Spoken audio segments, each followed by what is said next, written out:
সারা দেশে নির্বাচনী ফলাফল চূড়ান্ত।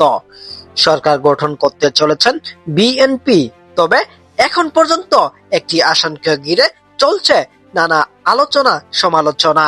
সেটি হচ্ছে ঢাকার 13 আসন। সেখানে বিএনপির প্রতিদ্বন্দ্বী হিসেবে ছিলেন ববি হাজ্জাদ, যাকে বেসরকারিভাবে বিজয়ী ঘোষণা করা হয়েছে।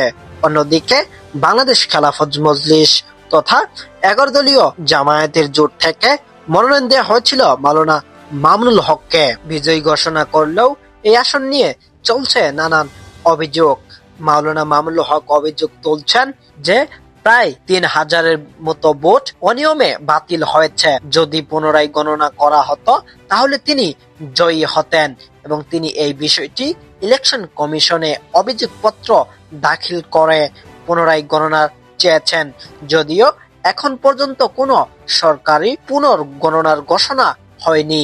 তবে মামুনুল হক সাহেব বলছেন, মির্জা আব্বাসীর বেলায় যে নিয়মে ভোট বাতিল হয়েছিল সেই ভোটগুলোকেও গণনা করা হয়েছে।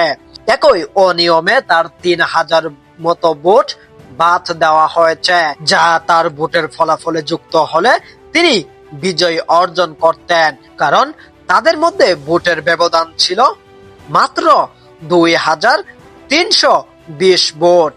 এখন এটা স্পষ্ট যে মির্জা আব্বাসীর মতো যদি অনিয়মের ভোটগুলো মামুনুল হক সাহেবের বেলাতে গণনা করা হয় তাহলে তিনি এই আসনে বিজয় অর্জন করবেন। একই শহরে 2 জন প্রার্থীর বেলায় কেন 2 নিয়ম? যদিও মামুনুল হক নির্বাচন কমিশনের কাছে অভিযোগ ও পুনর্ভোট গণনের দাবি জানিয়েছেন, তবে এখন পর্যন্ত নির্বাচন কমিশনের এ ব্যাপারে কোনো পদক্ষেপ দেখা যায়নি। তবে মামুনুল হক সাহেব বলছেন, এ ব্যাপারে যদি নির্বাচন কমিশন দ্রুত পদক্ষেপ না গ্রহণ করে তাহলে তারা কঠিন কর্মসূচি ঘোষণা করতে বাধ্য হবে। তবে কি শেষ পর্যন্ত নির্বাচন কমিশনের সিদ্ধান্ত পরিবর্তন করে পুনরায় ভোট গণনা করবেন, নাকি মামুনুল হক তীব্র আন্দোলন প্রতিরোধ গড়ে তুলবেন? এটি এখন দেখার বিষয়।